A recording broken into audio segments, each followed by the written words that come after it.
Hello students. Today we will be discussing about controlling function of management. This is chapter 8, part 1 of business studies in your syllabus. In the previous classes, I think you have studied about the other functions of management. What are the other functions of management? It is planning, organizing, staffing, directing, and then next comes controlling. Now, just because it has been introduced controlling as the last chapter, last function of management, it should not be misunderstood. It's taken as the last function of management. So it is, the first function is planning. Wherever there is plan, there will be controlling. Controlling is not the last function. So when once the planning function is performed, there should be controlling. Right. Now what we do in planning we set standards. We decide in advance what are the objectives of the organization. To attain to those organizational objectives or goals, what are the activities to be performed? And to perform these activities, what method has to be adopted. So in advance, we determine the actions to be taken. Is it clear? So after that, when the plan has been implemented, to ensure that whatever action is performed, whether it is as per the plans, whether it adheres to the standard set, to ensure that controlling is essential. Controlling is a function which checks on the actual performance and see whether it is as per plan or not, whether there is any deviation, and it takes measures to correct those deviations. So this is what we call doing plan controlling function. So planning and controlling goes hand in hand. It is just like a twins of management functions. So this will discuss planning and controlling. What is the relationship under separate heading here? Is it clear? So here, if you look at this, so this is as per syllabus, you will be studying this in this chapter, controlling. First, meaning, then importance of controlling function, why the need for the controlling function, then limitations, what are the limitations that we come across while performing the controlling function, then the relationship between the planning and controlling process, the steps, certain steps in controlling, then at the end, what are the techniques adopted by the manager to perform control function. So these are the things that you will be studying in your syllabus. Now coming to the meaning, what is controlling function? As I introduced to you there, the controlling is nothing but checking the performance, actual performance of the employees, what work they have performed, whether the action that they have taken is as per the plans, as per the objective set, to ensure that they will perform this controlling function. So the very first step is what? They set the standard. Standard should be there. To control what should be there? Plan should be there. Planning is a must. Without planning, there is no control. So standard will be set first. You set a standard for the employee. For example, you take in a production department, production manager sets a standard. Says all the workers should produce 100 units in a day. So at the end of the day, he sees the actual work performed by the employees, whether the actual work is as per the standard or not. Suppose actual units produced by all the employees is 95, let us assume. If it is 95, what was the standard set? 100 units. So there is a deviation of 5 units. The workers were not able to produce 5 more units as per the standard set. So you will try to find out the reason why there is a difference. Was there a breakage of machine, a breakage of some tools, or any machine breakage was there, or power cut was there, or is it the worker himself is inefficient, he cannot perform the work on time, or any training is to be provided, so he has to take some corrective measure. Find out the reasons why there is deviation. Then after finding out the accurate reason for the deviation, take corrective measures. So this is what they perform in controlling function. So if you want the definition of two persons, I'll just read out here.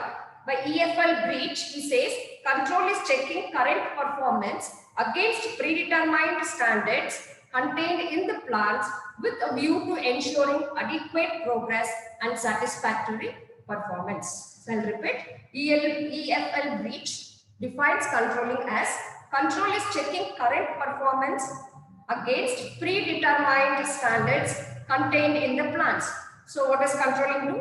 It checks the current performance with that of the standard set in the plan. With a view, why it is being done so? With a view to ensure that there is adequate progress and satisfactory performance.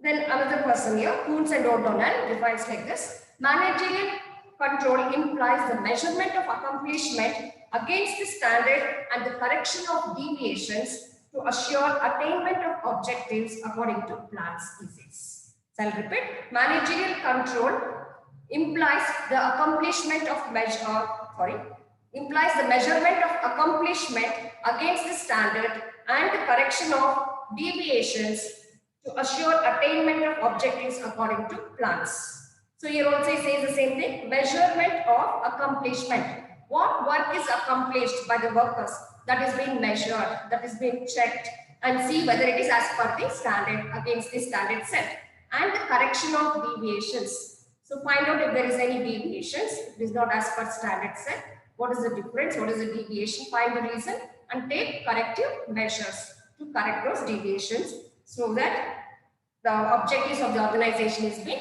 attained effectively and efficiently. So this is the function or say meaning and definition of controlling. Now, based on this meaning and definition, we can draw the features. So what are the features of management? It is a very important function of management. Now, it is no use if there is no control system. If it's just plan, organize, staff and directing, all this function has to be performed effectively and efficiently and attain to the organizational goals, control system is a must. Now, if you want, I'll give another example in your day-to-day life. Say as a student. Now, to control over the student, ensure that he comes on time, he takes up all the notes, regularly attend all the class, is performing well. So, how to ensure all that? There should be some control system over in organization, not necessarily in business organization, anywhere. There should be some control system. Control technique is a must. So, in colleges or in educational institutions, they will set the timetable, they will set the timings, the break time, when a student can take a break. He cannot just go in and out whenever he wants to. He just cannot sit for half an hour in the class and just walk away. So there is a particular control system. So this is the period he has to attain, and attendance system is there. And so various ways and means that we can control over the students. Same way in the organization, in order to ensure all the workers are performing as per the plan, control system is a must. So let us see what is the need and importance of controlling. For accomplishing the very first need or importance, say accomplishing organizational goals. As I told you, just setting the standard, setting the organization goal, this is the goal that has to be attained. If you just tell and leave any controlling system, the workers may not do the work as per the plan. Few may work and few may not work as per the plan.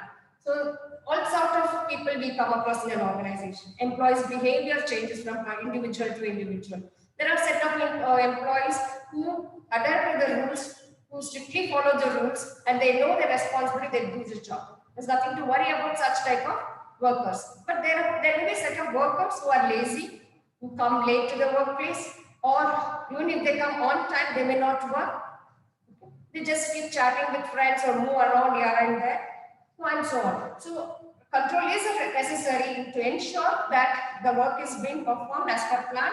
There is order, discipline, uniformity. All workers do the same time they start, end at the same time.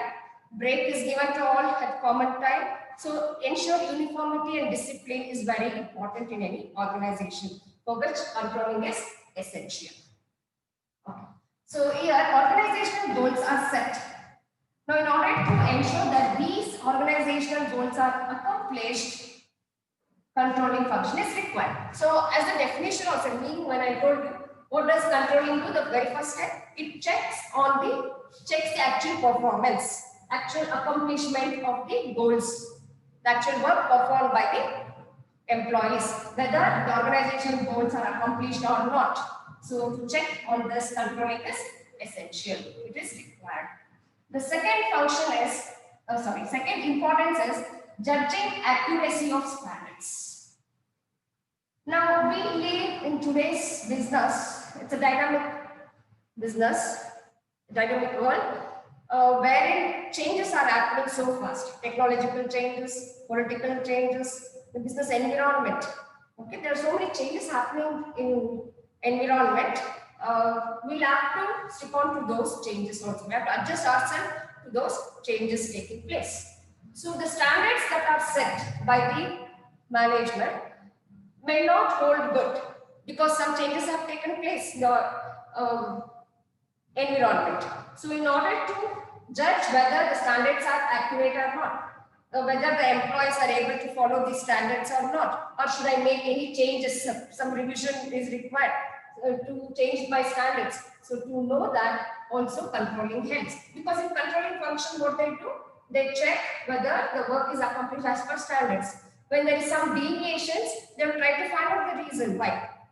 So it could happen that the standard set it's not feasible, it is not workable. Practically, we cannot attain to it. Theoretically, they may say that you should do it, but practically, when meeting, it may not be possible for them to do as per the standard. So we'll have an accuracy of standards. If need arises, we need to change because some change is taking place in the business environment. We need to change our standards also. So controlling helps us to judge accuracy of our standards, how accurately we can perform our standards, or is there any changes to be made. The next function is making efficient use of resources. So when control system is there, everyone are aware of what they are supposed to do. It is predetermined action. Everybody knows how much of work I should complete, when I'll have to complete, how it has to be done. So when all that is clear, there is no question of wastage of materials, wastage of time and efforts. So automatically, the controlling helps in making efficient use of resources. The next importance is improving employee motivation. It increases the morale, the involvement of the employee in an organization, the satisfaction that he gets. He is motivated to perform the work in a better manner, in an efficient way. When this will happen, when an employee gets motivated, when he do not have any kind of stress or tension or confusion. So controlling helps in improving employee motivation. How is it possible? Now in controlling, it predetermines, the first step is it predetermines what has to be done. Then it compares the actuals. They know that on what basis they are appraised, that is they are examined, their performance is examined on what basis, the basis is set. So for everyone it is clear on what basis I have been examined. So I have been appraised. So keeping that in mind, they would have worked, they will give their best to the organization. They know that I'm appraised on this basis. So I should perform the work in this manner. So it is clear to them. So without any confusion, without any kind of stress, they try to give out their best to the organization in an efficient manner. Hence, we can say controlling improves employees' motivation. And coming to the next importance, ensuring order and discipline. As I told you earlier, when control system is there, everyone will try to stick on to the rules. They know that somebody is there to control, that there is a system, controlling system. I should adhere to the rules, or regulations, or policies set, the standards set. I should do as per that. I should not do anything away from that. I should not get deviated. So it ensures order and discipline. Everyone will start at the right time and ends up at the same time. The break is given to all at the same time. And the work is also so divided among all the employees working in the same department, the nature of work. So everyone, it is equally distributed. And all are expected to finish it off as per the target set. So when this is there, you can ensure there is order and discipline. Okay? So there is no scope for misbehavior of any person. So nobody will misbehave. They will have to stick on to the rules and regulations. So you can ensure order and discipline, which is very important in any organization. Only when this is ensured, only when this is there, any organization becomes successful and they give out their best to the society. The next importance of controlling is facilitating coordination in action. We know that coordination is very important function in the management. You have studied in the first chapter, where coordination, they'll have to coordinate, all departmental heads will have to coordinate with each other before taking some important decision about the organization. So how controlling facilitates this coordination in action? Now in controlling, it sets the standards, predetermined actions. So each department knows what is the action to be performed. So what is their responsibility, how they are linked with other departments. So this predetermined standard which is set in the controlling function helps the managers to coordinate with each other and perform their function. So thus controlling is required to check on the organizational goals, whether it has been accomplished or not. Then it also checks on the accuracy of standards, whether there is any changes to be made, whether standards is practically feasible or not. Then we can also make efficient use of resources without making any wastage of resources or wastage of time or efforts. Improving employee motivation, controlling helps in increasing the morale or say motivates the employees to perform their work and give their best to the organization. It ensures order and discipline, and last, facilitates coordination and action. Now these are the importance of controlling. Now coming to the limitations, even though controlling function is very important, we know that without that we cannot expect the work to happen as per plan. But still, to perform this function, the manager will come across certain limitations, certain drawbacks. Let us know what are those drawbacks or limitations. The first one is difficulty in setting quantitative standards. In certain area, it is very difficult to set standards. We cannot quantify them. Now, for example, take in production department, I take one example. There you can set a standard stating that you have to produce so many units, 100 units or 1,000 units in a week or something like that. In quantity, you can set a standard. Even for the salesman, you can set a standard. You can set a target to him. So many units has to be sold within this period. You can quantify that. But in certain aspects, it is very difficult to set a standard. The morale, the behavior of an employee. Can you set a standard of the behavior of an employee? No, it is a qualitative aspect. So in such areas, it becomes difficult in setting quantitative standards. So this is one of the limitations. The next limitation, if you observe here, it is little control or external factors. There are certain external factors due to which you may not be able to perform your control function in an efficient manner. Example, government policies may change, okay, or some competitor must have introduced some new product, new technology has come. So some changes have taken place in the environment, external factors influencing on the organization. So whatever control mechanism you adopted may not hold good. So little control, or you may not have control over such factors. So this is one of the limitations. Then the next is resistance from employees. So this is the most the employees in any organization for that matter. First and foremost, when we say the term control, the first thing that comes to their mind is, oh, they are controlling on me. So that resistance will be there. They may not accept so quickly when we use a term, you people have been controlled. So how to overcome this? How to overcome this resistance from employees is, so what is the first step in controlling? We set standards. That is nothing but planning. Planning becomes the base for the controlling function. We set standards then, the first step. So while setting the standard itself, involve the employees. Employee involvement, make them clear why the standard has been set, how it is going to be benefit to the organization, how it will be benefit to the individual person, what is expected from them, and why the control system is introduced. So that has to be made clear in the minds of the employees. When that is being done, we can avoid this resistance from the employees. Employees should know why the control system is so important, to ensure order and discipline, to ensure that the work is performed as per the plan. So it should not get deviated. For that reason, controlling is there. It is not that crossing over them or controlling them, punishing them. No. So such things should not be there in the minds of employees. So make it clear so that there will not be any such resistance from employees. So this resistance itself is one of the greatest limitations in controlling system. It's a costly affair.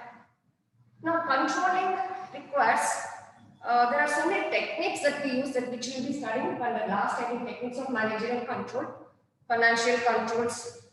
Okay. So wherein you have to use the expertise knowledge, you have to appoint the experts in the field, like you have to analyze the financial statements, ratio analysis is there, cost audit, and so many techniques, PERT and CPM in production unit. So various techniques which requires the expertise knowledge, experienced people whom the organization have to employ, spend a lot to exercise this control. It requires so much of exercise that it has to collect the data, information from various sources, compile them, analyze them, then interpret and give the results. So it is not an easy process, it's a costly affair.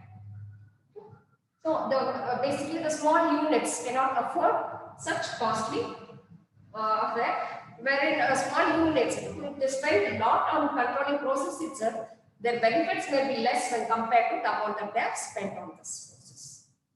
So these are the limitations, some of the limitations that an organization come across and a manager come across while performing the controlling functions.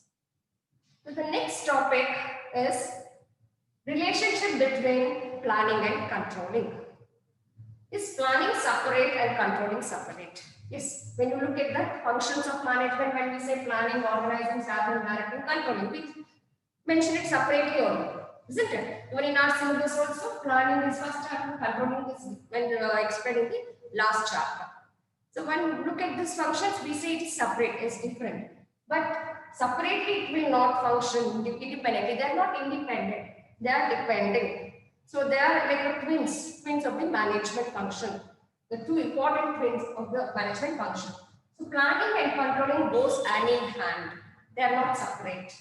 So how? Let us know. So in planning, what we do, it seeks consistent, integrated and articulated programs. There should be some consistency. So uniformity should be there. Whatever action is performed, everybody should do in the same manner.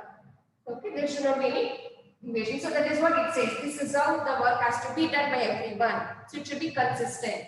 What does control do then? Control seeks to compel events to conform to plans. Here it sets the programs, policies, rules, methods, and so on. And here controlling what it does, it sees to that, it compels, it makes people to stick on to this. Otherwise, we are going to control over you. If you are not adhering to this, the employee will be declared as inefficient. He may be punished, he may be removed from the job, or some action will be taken. They know that. If I am not adhering to the plans, then some action will be taken. I will be controlled. So, hence, control seeks to compel events to conform to the plans. The second point, if you look here, planning is an intellectual process. So, in planning, what they do in advance, they should set. In advance, they should set the objectives, the activities, the methods, and so on. They should set a standard. So for this, what is required? Little thinking process is required. It is based on future, isn't it? What they are deciding here in advance is it is for the future action. So they should think what was the past, what is the present situation, what would be the future, what I should produce, how should I survive in the market, in this global dynamic market. So they should think over what are the various policies of the government, the laws. So all this they should keep in mind and then perform planning function. It is an intellectual process. They should take decision, which is the right objective, which is the right, what are the activities to be performed to attain those goals, which method is best. It is decision-making process. It is an intellectual process, basically. Now, what is controlling then? Controlling checks on decision, whether things are going as per the decision or not. The decision taken is right or not. So it checks on the decision itself, you can say. Then planning is prescriptive. It prescribes what is to be done. The control is what? It is evaluating. So here it prescribes do this action, and here controlling, it evaluates the action. The action is performed here already. So it is evaluating. It is checking whether it is done properly as per plan or not. It evaluates. Then planning is forward-looking function. We can say planning is forward-looking. We plan for future. It is not planning for the past. Already for the past, what is over, will you plan for it? No. The planning is for future. So you will say it is forward-looking function. Then control is a backward-looking function. What do you say? Control is a backward-looking function. Already action is performed. It is already completed action. It checks the action which is already performed. It looks back, then says whether there is any deviations or not, whether any corrective measure has to be taken or not. Is it clear? So, planning without controlling, it is not possible. You cannot implement plan without controlling system. So it becomes meaningless. Planning is meaningless without controlling system. So control, when there will be control? Only when there is plan. There is no plan, there is no point of controlling anything. What do you control when there is no plan? So plan becomes a base for controlling. So we can say planning and controlling goes hand in hand, and it's a twin function of management. Hope it is clear. In the next session, we'll be discussing about controlling process and techniques of managing the control. Is it clear?